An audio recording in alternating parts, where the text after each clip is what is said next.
So today, you're going to have an awesome day. I met quite a lot of the speakers, and there's a lot to look forward to. I'm looking forward to a lot of the presentations. But I get to kick it off, which is kind of an honor and also kind of terrifying. So hopefully you enjoy today's presentation. So to get started, I'm going to be talking about the stages of growth. And I start off just a little bit about myself. There's a few different things you can tell from this slide here. So one, I am Canadian. I've been living in Amsterdam for about the past year, but definitely Canadian from Toronto. We don't drink maple syrup from wine glasses in Canada. That's what this GIF is showing here. We do like hockey, though. Maple syrup is, recently when I was in Toronto, I brought back about 4 liters of maple syrup with me back from Toronto. It's just that good from the Canadian stuff. We keep it in Canada. We don't ship it to Europe. So if you're ever in Canada, make sure you get maple syrup. It is liquid gold. Absolutely amazing. The other thing you'll notice from this, too, I like GIFs. You're going to see a lot of GIFs. Hopefully you appreciate it. You can laugh or just look at me. It's too late to change the presentation if you hate them, so just accept it. Okay. So I'm at Booking.com. And there, I'm actually working part of the product team, helping to build out new products and experiences to help capture more travelers, either keep travelers or help bring travelers in through building product. But a lot of my experience on growth, way back when I was actually a software developer and more technical product manager, is at Shopify. Shopify is an online e-commerce platform doing a variety of different things there. And my time at Shopify, I led a product growth team, which was really focused in on how to use product to drive the growth of the company, help a company succeed through product, and how to use growth tactics and strategies to help drive the growth of specific products. And then my last year at Shopify was actually more on the product side of things, where I was building out new products or experiences to help capture entrepreneurs before they're ready for Shopify. So today you're sort of going to get this combination of my experience at Shopify, at Booking, married with more my technical side of things, and hopefully you find it really interesting. So I always like to start with this caveat. I think it's really important to highlight this. So your products, your goals, your customers, they're all different from everyone else out there. There's tons of articles out there that say, here's 5 different ways of improving your conversion rate. Copy Shopify and you'll suddenly get a revenue of 100% growth. All those things that are out there, don't blindly follow them. Looking out there, I'll just say some of the stuff written about Shopify is wildly inaccurate. Some of the stuff that I've read and I've tried to implement at some of my companies in the past doesn't work. Take a look out there, see what people are doing, understand the principles behind it, and apply them in your situation. Don't just blindly follow what's out there. And along those lines, today it's not going to be a manual. I'm not going to have a step-by-step guide that you can follow. It's going to be principles, frameworks, ideas, ways of thinking about a problem. And hopefully when you walk away from this, you let it stew in your mind for the next week or so, and it'll connect a few dots, and you'll come up with some brilliant idea that'll shift the trajectory of your company. Okay, so that's all the caveats and all the fun stuff there.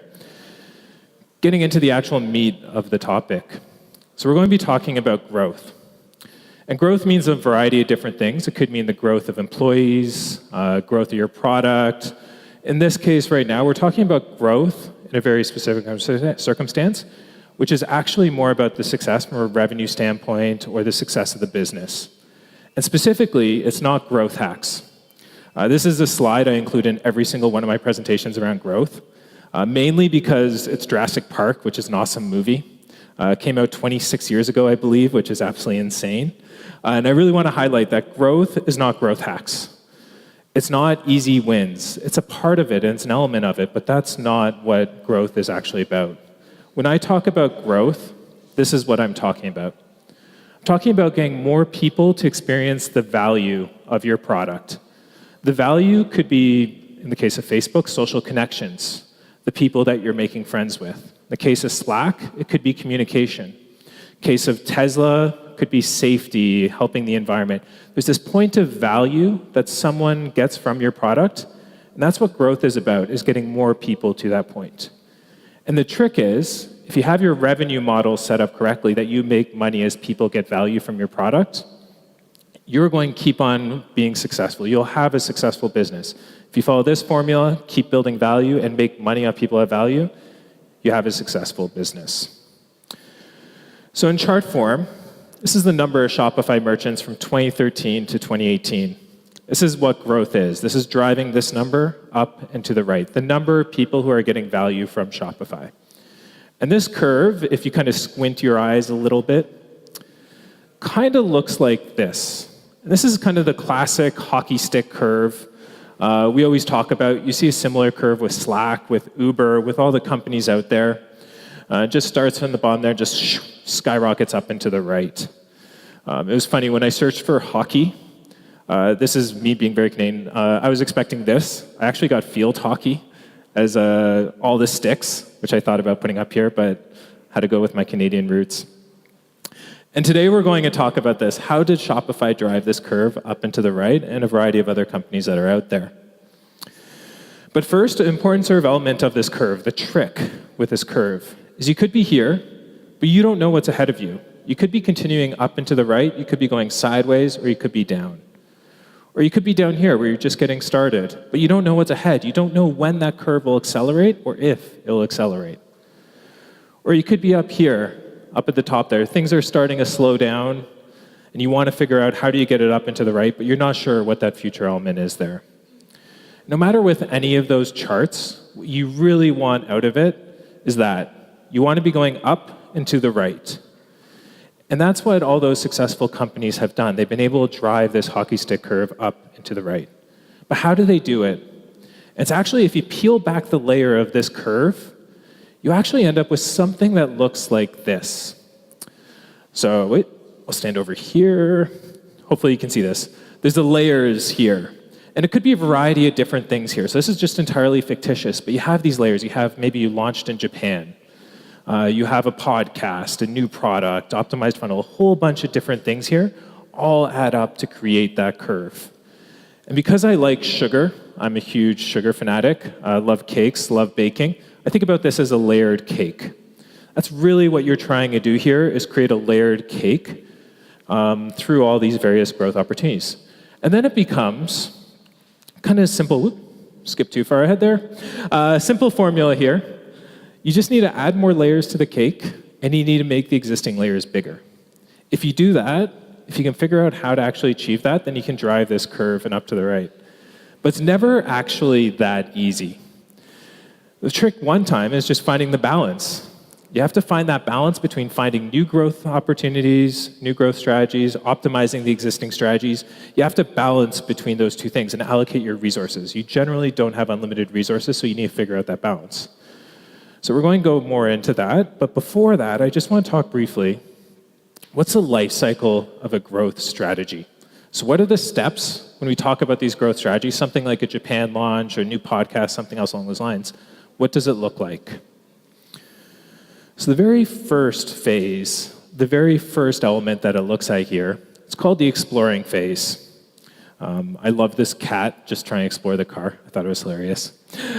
In the exploring phase, what you're trying to figure out here is just two things. You're trying to figure out, okay, will this go up and to the right? Does it have any meat here? Or is it a loser? Is it going down, or is it just going a plateau and not actually grow? That's what you're trying to figure out at this phase. Now, there's all sorts of guides, instructions, a lot of articles out there all talking about this. So I'm just going to briefly talk about just a simple cycle that you can go through here. So you start off, you have an idea. How are you going to implement that idea? You need to think about, how am I going to build it? And the rule of thumb here is, one, keep it simple, stupid, just the KISS principle. It's based off from the software development side of things. Aim for something that's simple, that will quickly validate if this is the right idea or not. So go for maybe a piece of content marketing instead of a whole new product, or spending months trying to film a video and get it out. Just really keep it simple. And when you think about keeping it simple, make sure you prioritize the highest risk. So write down all the risks, prioritize them, just go through, and take the top one, and that's what you're validating. You can even ignore everything else past that point. And then after that point, get it out there. And then you need to test it. And with this one, my recommendation is just choose a short feedback loop. Focus in on one metric that'll get you results in less than a week. Don't actually go out there and expect results 6 months from now. That's absolutely useless. You want something that'll give you that really short, quick feedback loop. And then at the end, you really have 3 choices. You look at those results, and you have to decide, do we keep going with this? Is there something here? Do we feel comfortable putting more resources into this? You pivot. You're like, I learned a lot from this, but I think there's maybe something else that's better, or you stop it. Those are really the 3 options after each one of these cycles, exploring a new opportunity. Then after that, if you decide to keep going with it, then it's about expanding. It's about making it bigger. It's about growing it dramatically beyond that point. So that's where you kind of want this. You want the growth opportunity. You want to skyrocket it. You want to make it go bigger. And that's really the goal, make it bigger. In this case, you want to put more money, more time, more resources, more people, whatever's necessary there to make it bigger. At the same time, you want to be analyzing your funnel. You want to be taking a look at the steps that people are going through, and you want to make it significantly better. So if you sort of do that, at that point now, ideally, you're kind of going up and to the right, just to infinity. It keeps on going. Fortunately, there's kind of the cliche phrase that nothing lasts forever, and that's very much the case with every growth strategy. That leads into the final stage of a growth strategy, is the slowing phase. This is kind of where there's a variety of reasons it happens. Could be the law of big numbers, all that sort of stuff. But one I want to call out is by a guy named Andrew Chen. He's one of the leaders in the growth world. I think he works currently for Andreessen Horowitz, one of the better VC firms out there, the best VC firm potentially. And his rule is, over time, all marketing strategies result in shitty click-through rates. And he specifically calls out 2 examples, and this is entirely contrived. It's because this is 1994, 2011. But over here you have Hotwired. This is the very first online magazine that was out there, and you can see the ad up there. That was the very first banner ad that launched, apparently. And the click-through rate on it was 78%. Versus Facebook, and this article was written in 2011, the click-through rate is 0.05%. There's a variety of reasons why that happens. You have consumer blindness. So you can actually see year over year over year with eye tracking studies, consumers ignore banners. They just train themselves to ignore them. Could be competition. Could be that when it first launched, there's very little competition. Now it's accelerated dramatically beyond that. Whatever it is, this is one of the reasons why you'll find your growth strategy starting to slow down. And it also comes down to this idea that at some point, and some point it could take years, could take months, could take days. Some of the places I've worked at have actually had years with certain growth strategies, and it's still ongoing. But at some point, it will slow down. So that's kind of the 3 phases there, exploring, expanding, and slowing of any growth strategy. So if we take a look at this is our layered cake. What we actually end up with is each one of those is at different phases. So the Japan launch is just getting going. It's just exploration phase right now. New product is in expansion. Partnerships is maybe starting a plateau, and Facebook ads is just leveling off there. It's not saying you're not putting resources into Facebook ads, because it's still driving people to your product, but just means that there's no more meat there. You can't expect that probably to accelerate beyond that. And that's kind of this layered cake that's created here. This is the result of that. So what can you do? How can you go at this? How can you optimize the existing opportunities or create new ones? So going to get into that, but before I do, just very quickly, I want to call out one phase here. So if you find yourself at this top, if you're here and your growth is slowing down, you kind of feel like that panda there. Sort of recommendation here, follow the Hitchhiker's Guide to the Galaxy advice. Don't panic. You can carry a towel if you really want to.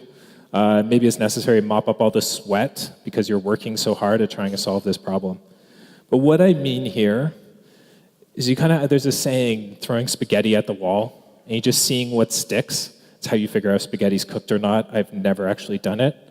But you see it fairly often with companies in this phase, where they keep on changing tactics, they keep on chasing growth hacks, and every day they come in, they're like, oh, have we tried this, have we tried that, have we tried this? And the problem is, you just keep on switching things up, trying to find a winner. And that's not how it works. Instead, you need to think about it from a strategic standpoint. You need to make finding those new growth opportunities, the new growth strategies, a top priority.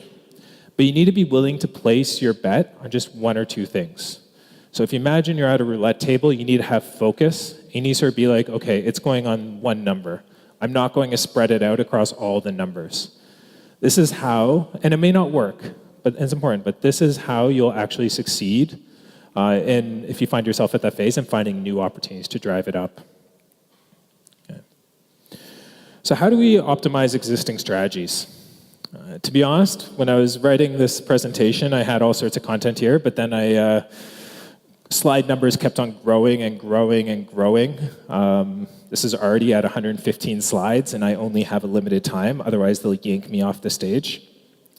So with this one, a little bit of a cop-out.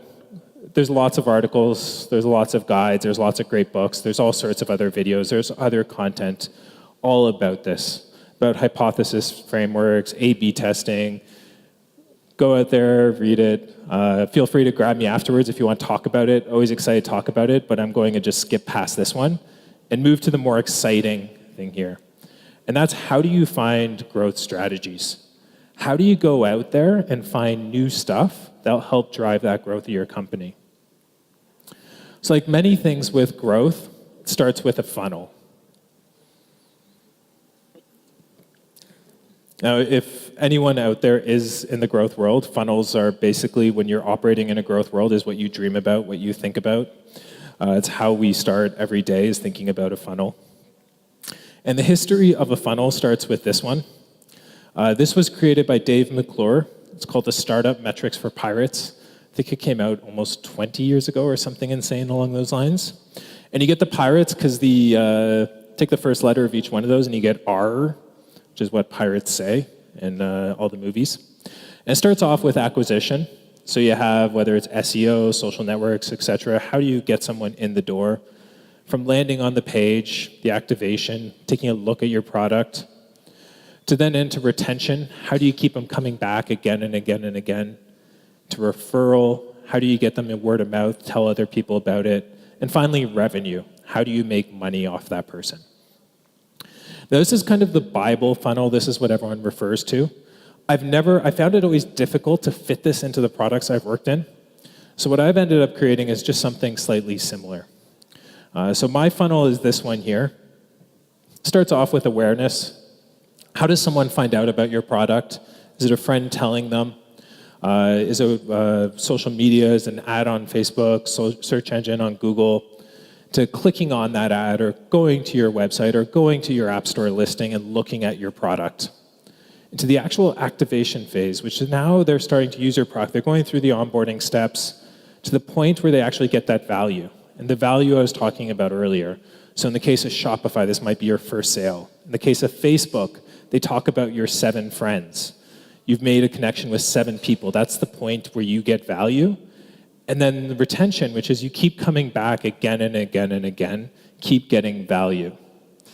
Now, if you look at this funnel, they kind of have one element in common. And it's an element in common that's kind of across many different things that we're talking about. And that's the idea of intent. So almost all of these funnels, all the growth strategies, everything we're talking about, all comes down to intent. And what do I mean by intent? Intent is this concept. This is from Wikipedia, of course. It's a mental state that represents a commitment to carrying out an action or actions in the future. It involves mental activities such as planning and forethought. So someone's actually taking active, they want what your product has. They want the outcome that your product delivers. That's intent, and that's what all those funnels are assuming. So I thought this Wikipedia article, quote, why maybe slightly accurate, was kind of boring. So I stole this from a website. It's called User on Board. It's a great website that goes through all sorts of onboarding funnels. A lot of them are quite dated, but still a lot of really useful content. And he refers to Super Mario. I think this is from Super Nintendo, maybe, which is the one I grew up on, showing my age. So you have a person who's a potential customer. You have your product, which is the fire flower. And then you have on the end here, you have a person who does awesome shit. This is Super Mario throwing fireballs. And this is what people want out of your product. This is intent. This is the outcome that they're hoping for. This is the jobs to be done is another term that's used for this. And this is what you need to focus on or think about when you're thinking about growth, or even just building a product. It's a really key element to keep in place throughout this entire process.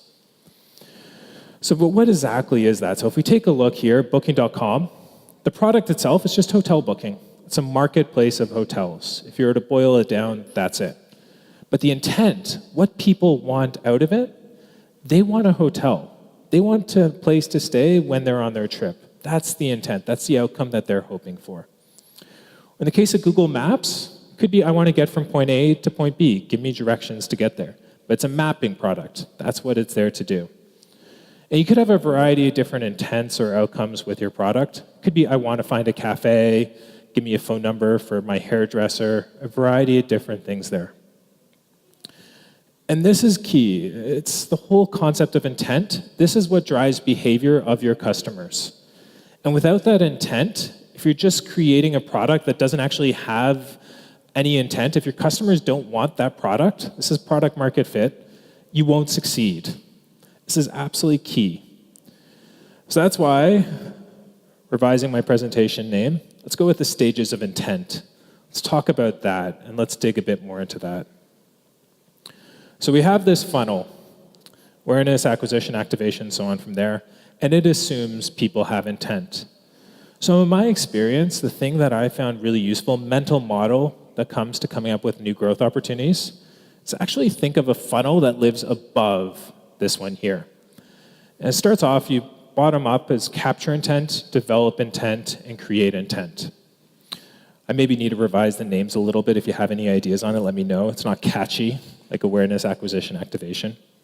And I'm going to go in more detail on what exactly I mean with each of those and how you can think about your situation using these different terms. But before that, I just want to show a few charts to help explain the concept, because I also love charts just as much as I like GIFs.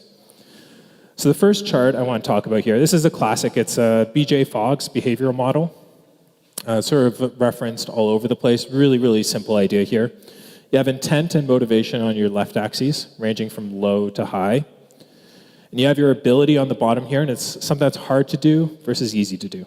And you can kind of sort of imagine what's happening here. If you have really high intent to do something, I don't know, let's say you really, really, really feel like ice cream, and you're willing to, it's a hot day, you're going to wait in that lineup, it's going to be hard, you're going to have to wait for that ice cream, you're going to be up there at the top.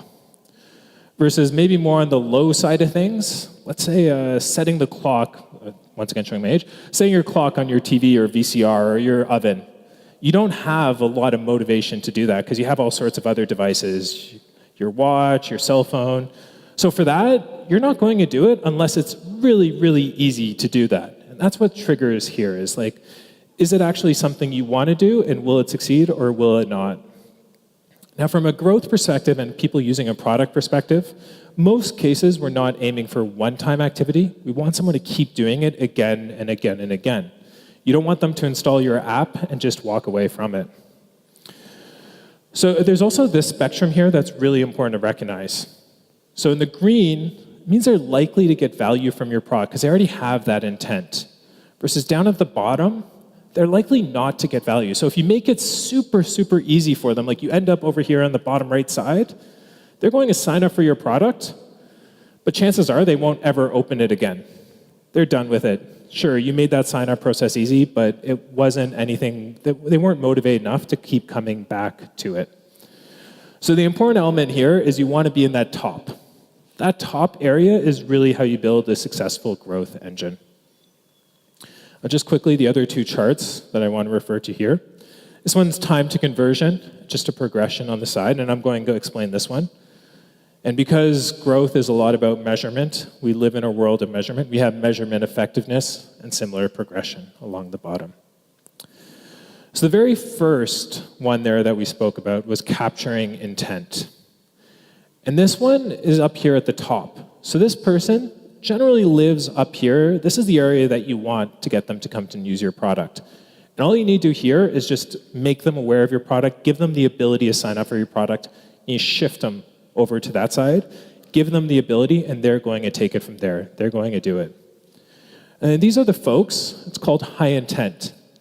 They're the ones who are at that point of purchase. They already want what your product delivers. They're looking for what your product has. You just need to get them there. So in the case of the time to conversion, it's generally less than 30 days, if not a day. These are people out there, they're looking for your product, they want it, you just need to get them to sign up. And with this as well, it's important to recognize, since we're focused on measurable impact, this is the one with the shortest feedback loops. This is kind of our default when it comes to growth. That's why it's the key element of all the funnels that we spoke about earlier. So for measurement effectiveness, it's super high on the measurement effectiveness, and as you keep on expanding, maybe it gets less and less and less so. And super high in the measurement aspect because this is one of the best examples of this high intent traffic. You go to Google, you type hotels in Minsk. The result there with AdWords, 820 hotels in Minsk. And the result down below, if you keep scrolling, you're going to get hotels, it's going to show a lovely map, all that sort of stuff there. And what this is doing, this is taking someone who has the intent, I want a hotel, and then they're saying, I want a hotel from Booking.com. I'm going to click on that link for Booking.com. I'm going to go to Booking.com. I'm going to look at the product that Booking.com has, go through the steps of buying that hotel, and so on from there. You step through the funnel. Or another example here, this is ProductPad. It's their blog. It's a road mapping software. I actually came across this recently because I was just looking for various tips and advice on creating a roadmap. I've never really been happy with the classic Gantt chart ones. So I came across this blog post, and the result of this blog post here was I started off with this. I want a better roadmap. I need a better way of presenting my roadmap, a better way, a better tool for me to communicate it and for me to mentally think about it. And the next step from there, when I read this blog post, was this product does it. This product is what I'm looking for. It's exactly what I want. I signed up for the product, went through all the steps of using it, and so on from there. So this one, there's lots and lots of stuff out there about it, but a few key points here. You need to figure out what your customers want. What are the jobs that they want, and you prioritize them. There's going to be hundreds, thousands, potentially different jobs out there. Just focus in on some key ones. And then find the channels, the ways that your customer indicates that's their intent. So if you're connecting roommates at a university, for example, they're probably not going Google and saying, find me a roommate. They're probably going to Facebook communities, maybe local communities, that sort of stuff as well on top of that. They're trying to find the product through that means. So you need to be there, not on Google, to get that intent. And last point here, just explore new intent channels. Keep looking for new stuff that's out there. Pinterest launches ads, which they did about 6 years ago. It was amazing. For the first little bit with Pinterest, your click-through rate was really high. There wasn't a lot of competition, really, really cheap. You need to go out there and you need to keep exploring these new opportunities. Keep looking for this sort of stuff. And the last piece of advice here, just ride that wave as long as you can. Keep trying to find these new channels. But also remember that at some point, all these high-intent channels, they might keep going, but you need a plan for the future. You need a plan for that next stage. That leads into this next step, which is developing intent. So developing intent is really based on this concept. I'm calling it the 1% rule. This is entirely fictitious. But at a single point in time, as of this moment, only 1% of your entire market will want the intent that your product has. They'll want to be throwing fireballs like Super Mario there. But 9% of your market, they have some related intent. And that's what you're going after. You're going after folks who don't need your product today, don't need it now, but they will at some point. So it's going to take longer to convert those people. So the time to conversion is going to be higher. Could be talking about months potentially here. Could be talking about maybe 6 months or longer. And the goal here is to move that person up. You want to create that intent. You want to get them to feel like, I want the outcome of this product. So as an example of that, this is Pablo. It's a tool created by Buffer, which is a social media management tool.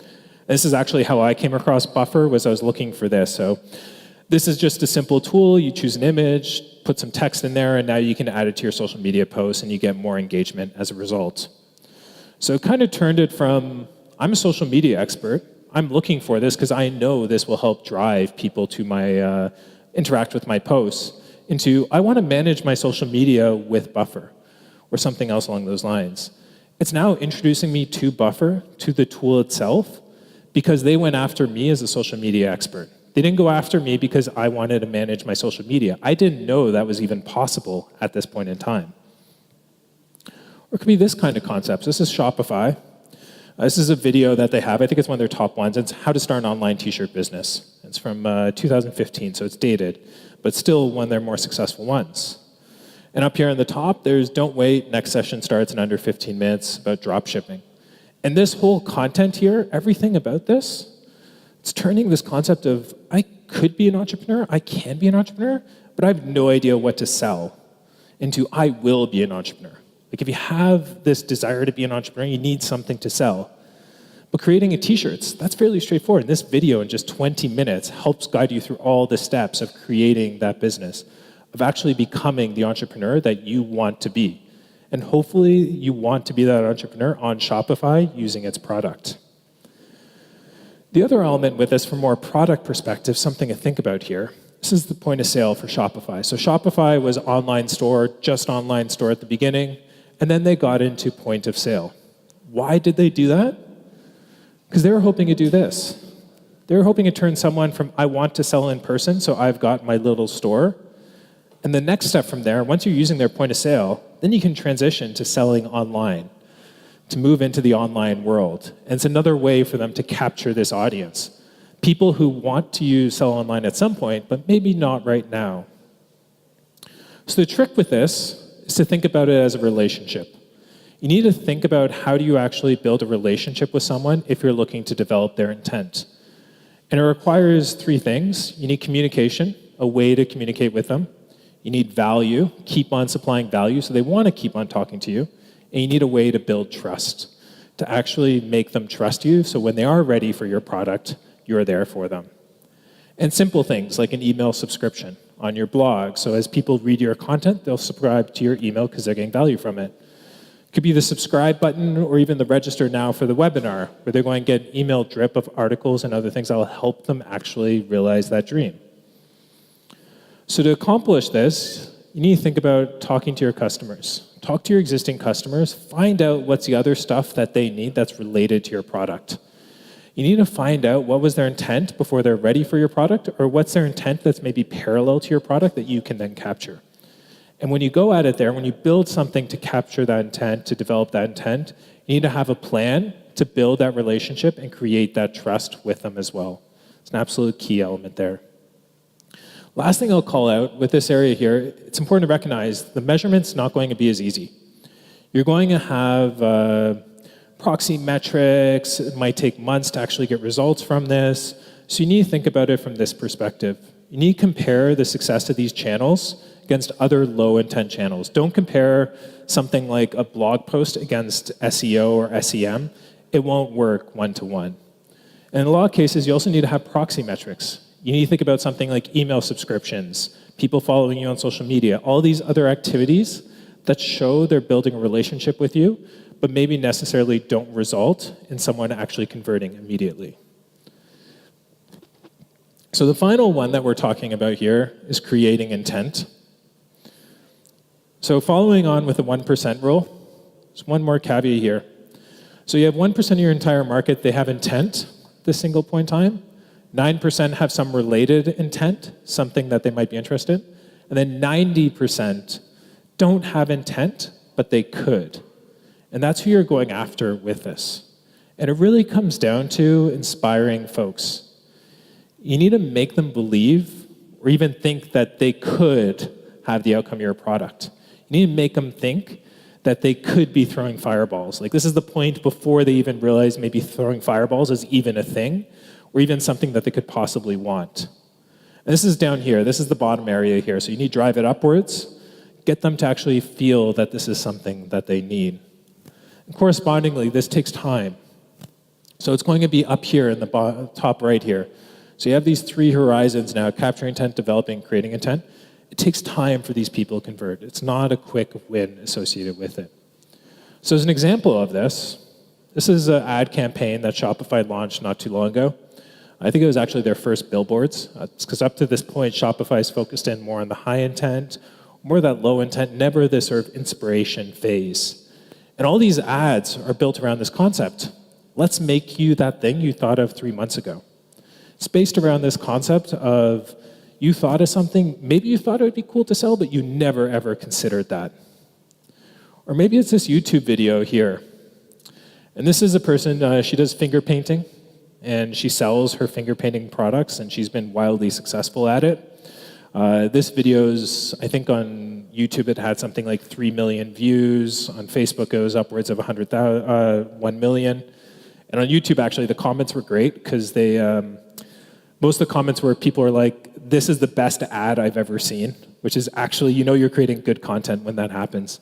But all of this, all of that stuff, all the stuff Shopify's doing, it's around this idea of I have an idea or passion into I could be an entrepreneur. I could take that knitting that I love to do and I can become an entrepreneur. I can actually sell it. And then from there, it's here's you will be an entrepreneur. Here's the steps to follow to become an entrepreneur. You go through that progression. Or maybe it's something along these lines, this content. It's the world's first vegan fashion house. In this case, I would like to change the world into I want to change the world. I want to make this happen. I want to create vegan fashion because I think it's important for the world from a sustainability standpoint. The other point to call out here, from measurement effectiveness, this is way down here on the right-hand side. It's difficult to measure this content.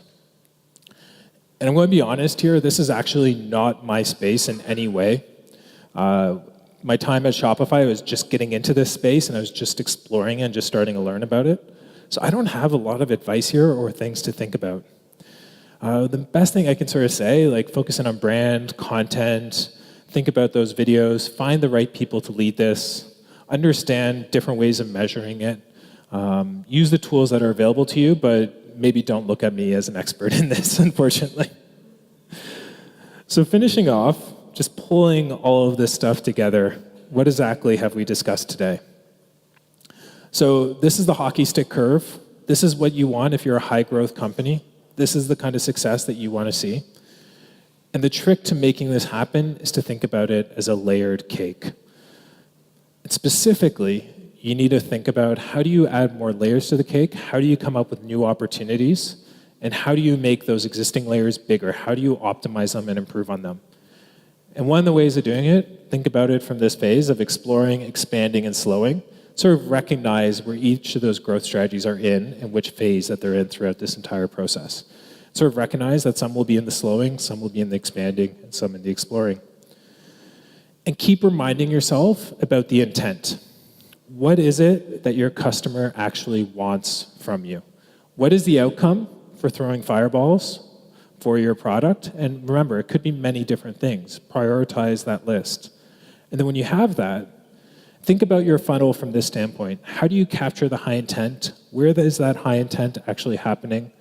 Into actually more that lower intent, maybe parallel intent, into actually maybe inspiring people or creating that content, the intent. And the 1% rule, this idea that at 1% of your market has that intent right now. But don't forget that there's 99% other people who are out there and you can go after them. So you can create some related content, capture those people who have some related intent, maybe not ready for your product right now, but build that relationship with them. Or you could go after 90% who don't have any intent, don't even know about this, or maybe don't realize it's something that's even possible. That's kind of your audience. That's a way of thinking about it and how exactly you can go about it. But start with the 1%, work down to the 9%, then the 90%. It's because the measurement effectiveness and the time to conversion, the difficulty with each one of those, it just escalates higher and higher and higher. And if you take all that stuff together, hopefully you end up with something that looks like this, and your company just keeps on going up and to the right. So yeah, thank you very much. Looking forward to any questions.